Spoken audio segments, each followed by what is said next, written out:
You starting to feel better? You're nibbling, Mommy. They said she was beyond saving. The shelter worker looked at me with those tired eyes and whispered, "Ma'am, maybe you should see the other dogs first." But something pulled me toward that back kennel, and what I found there would haunt me forever. Her name tag read Bella, but there was nothing beautiful about what they'd done to her. This English bulldog, probably no more than 3 years old, was chained to a rusted pole in someone's backyard for God knows how long. The chain had embedded itself so deep into her neck that the vet said another week and, well, let's just say we got there just in time. Look, if you love stories about second chances and you're not subscribed yet, hit that button now, because what happens next with Bella will restore your faith in miracles.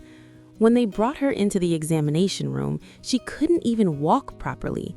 Her legs had atrophied from being confined to a 3-foot radius for months. Can you imagine spending your entire life at the end of a chain, watching the world go by through a broken fence? The previous owner claimed she was aggressive. The real story, she barked at a neighbor once, so they chained her up and forgot she existed. English bulldogs aren't meant for outdoor living. Their short snouts make breathing difficult in extreme weather, and Bella had endured 2 summers and a brutal winter in that backyard. Her water bowl was bone dry, filled with algae. Her food, scattered moldy scraps thrown over the fence. But here's what broke me completely. Despite everything, when I knelt down beside her at the shelter, she tried to wag her tail. It barely moved, just this tiny, hopeful flutter, like she was asking, "Are you the one? Are you finally here to take me home?" I was terrified. My husband thought I was crazy. We already had 2 dogs, a cat, and honestly, our life was chaotic enough. But something in Bella's eyes told me that if I walked away, I'd regret it forever. The first night was a disaster.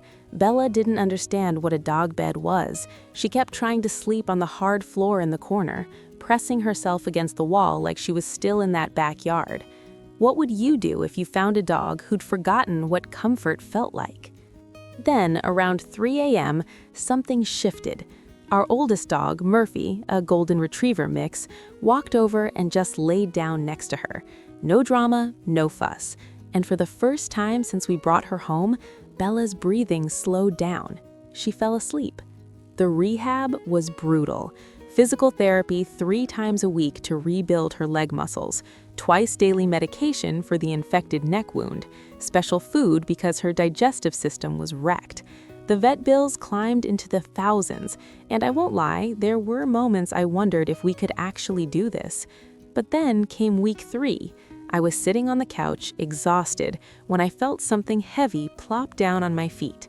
Bella had waddled over, still wobbly, still recovering, and claimed her spot. That 50-pound English bulldog looked up at me like I'd hung the moon. My husband walked in, saw us, and just shook his head with a smile. Guess we're officially a 3-dog family now. Here's the part where most rescue stories end. Happy adoption, roll credits, everyone cries. But Bella's story? It was just getting started. And what happened next would shock everyone who knew her. Month 2 brought the breakthrough we didn't see coming. The vet warned us she might never run, might always have that distinctive shuffle. Do you believe in miracles, or do you believe in the resilience of broken souls? Drop your answer in the comments because I'm still processing what I witnessed. It was a regular Saturday morning. I let all 3 dogs into our fenced backyard. Murphy and our Beagle Scout took off running. Bella stood at the door, watching them with longing. She took 1 step, then another, and then, I swear on everything I love, she ran. Not a jog, not a careful trot, a full-speed, ears flapping, jowls bouncing, absolutely beautiful run.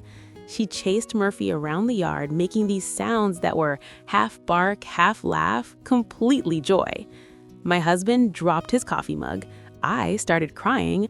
Our neighbor probably thought we'd lost our minds. The vet called it impossible. The physical therapist called it extraordinary. I call it Bella deciding she was done being a victim.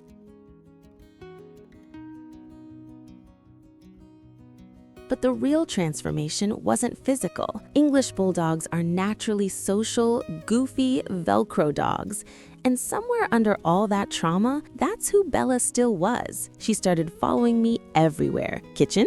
Bella. Bathroom? Bella. Working from home, there's a 50-pound bulldog snoring at my feet. She learned what toys were. Her favorite, a squeaky taco she carries around like it's her baby. Is it really fetch if she never brings it back? The other dogs became her teachers. Scout showed her how to beg for treats. Murphy taught her the dramatic sigh when humans eat dinner. And Bella invented the bulldog sploot, spreading out flat on the cool kitchen tile like a furry pancake. Month 4 brought the moment I'd been waiting for. We went back to the shelter for Bella's final checkup. The same worker who tried to warn me away stopped dead. Is that really Bella? The difference was staggering. Healthy weight, shiny coat, bright eyes, and that signature bulldog smile. But more than that, she was confident. She walked into that shelter with her head high, tail wagging like she owned the place. We get it wrong sometimes, the shelter worker admitted, her voice cracking. We see a dog who's shut down and we think they're broken. We forget they're just waiting for the right person.